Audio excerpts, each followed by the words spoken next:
BBC London News, 35 beatings before domestic violence is reported. Now, your old mobile phone could save lives. One time he actually pinned me down to the floor and he had an axe over my head and he said, "I'm going to kill you." He threw things at me. I'd get drinks poured over my head. Advice too for women suffering from mental or physical abuse, that's coming up. An estimated 1 in 4 women will experience it in their lifetime. Massive media coverage of domestic violence is sweeping the UK, Europe and the States, and there are plenty of vultures around to capitalise on it. Even Jamelia cashes in with her cute track. According to every news story, advert, campaign or speech you'll hear about domestic violence, men are the perpetrators, women are the victims. End of story, good night Vienna.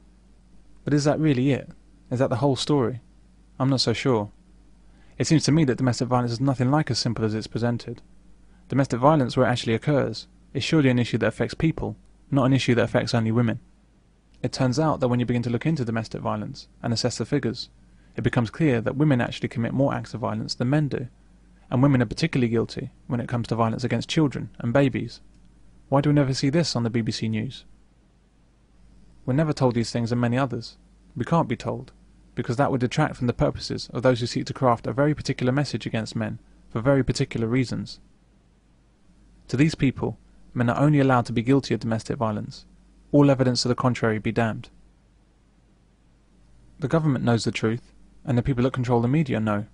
In fact, anyone that works in the domestic violence industry knows. And yet, despite all of this knowledge about the truth of domestic violence, it's presented exclusively as a male-on-female phenomenon. The question is why? Why is the male aggressor, female victim paradigm the only story ever told about domestic violence? For example, the modern-day understanding of the rule of thumb. Feminism tells us that the rule of thumb was that a man was permitted in law to beat his wife with a cane, so long as it was no thicker than the width of his thumb. I just don't think I could bear to be a married woman and give up all my assets to a man who was legally allowed to beat me and rape me and whom I couldn't divorce. How can this woman actually believe that it's ever been accepted in society for men to beat and even rape their wives? How can she believe that men would ever want to be like this? How many other women believe something so ridiculous? Never in English law has wife-beating been legal. What happened was that a single judge in England, around 1782, did indeed make a statement approving of a man disciplining his wife, and at the time his view was dismissed and was publicly embarrassed. That's why we even know about this one comment from one judge 230 years ago, because of the newspaper records ridiculing his opinion. Women were never oppressed in this way. An example of real oppression that was occurring at that time was actually against husbands, not wives. Until the 1900s, if a woman committed a tort, which is a civil crime such as failure to pay a debt, her husband was punished for it. Men were held to account for anything any member of their family did, and this could include his imprisonment for his wife's behaviour. But this suppression of men received no modern-day attention whatsoever, compared with many stories of female oppression in years past. What makes the rule of thumb a particularly malicious slur against all men and masculinity is that the opposite has always been true. The male code has always included, never hit a woman. I would feel like less of a man. I would feel like some kind of wimpy girl man. Did you hit your sister? No, Ma, I was watching the hockey game. Boy, I don't care what game you were watching. I'm raising men in this house, and men do not hit women. Most men are not going to hit a woman at the end of the day. If she's starting something, then they'll attack me. That's the way it works. Women have always been able to count on protection from men, and still do. The myth of the rule of thumb is a hate crime against men, and there are many others. The story put out by the media, charities and government is that there are in fact legions of evil men, virtually holding their women prisoner and regularly battering them. A domestic violence epidemic is sweeping Britain. And this is what Stone called his attitude adjuster. It's a pickaxe handle. Here Stone had written "Mind your head," and on the other side he'd written "Attitude adjuster." The idea that a man who hits a woman with a pickaxe handle is typical of domestic violence is like saying that September 11th was a typical morning in New York. It doesn't make sense. Of course this is not domestic violence.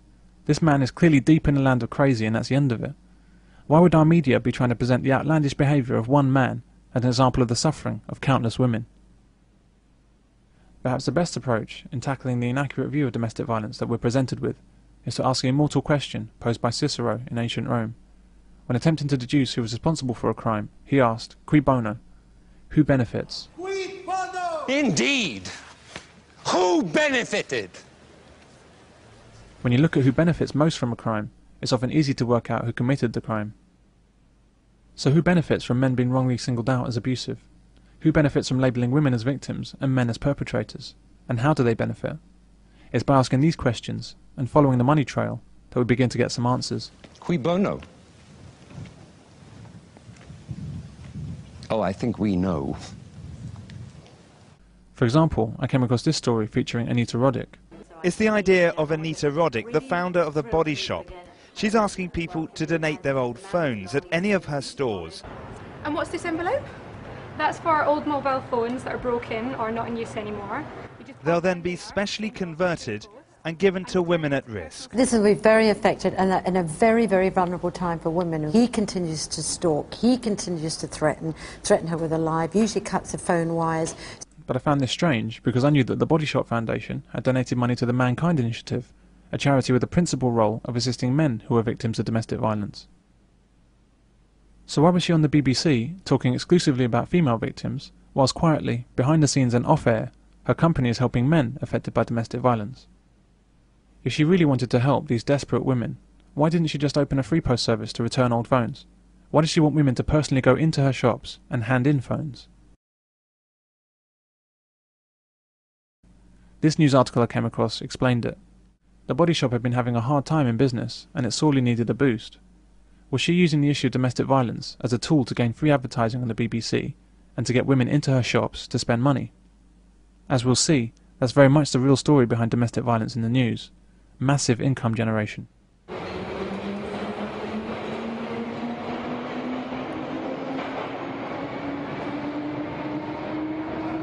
Domestic violence is big, really big. It's a hot topic that shows no signs of abating.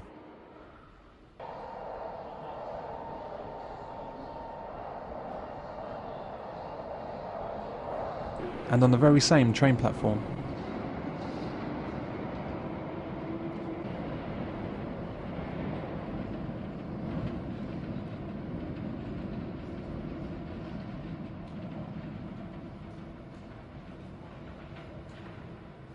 To see how big it is, just search on domestic violence and see what comes up. In fact, don't type domestic violence, this is bigger than that. Just type the word violence. Now ask yourself, how can domestic violence against women possibly be the first result on a global search on the word violence? This alone should give you an inkling that there's something rotten in the state of Denmark. Given a search on the whole subject of violence, domestic violence results should be on page 25, if even listed at all. Yet there it is, ranked above all other violence perpetrated throughout the world and throughout history. Above street crime, above wars, above even terrorism. Somehow, above all of the kinds of violence perpetrated overwhelmingly against men, domestic violence against women trumps them all. In the UK, domestic violence against women has been a major point of social consensus over the last 40 years. Journalists, agony aunts, police officers and Home Office ministers have all decided, against the empirical evidence, that huge numbers of men beat their wives and girlfriends, and that women who reported violence to the police were just the tip of the iceberg. Certain people and groups have a lot to gain from exaggerating the problem.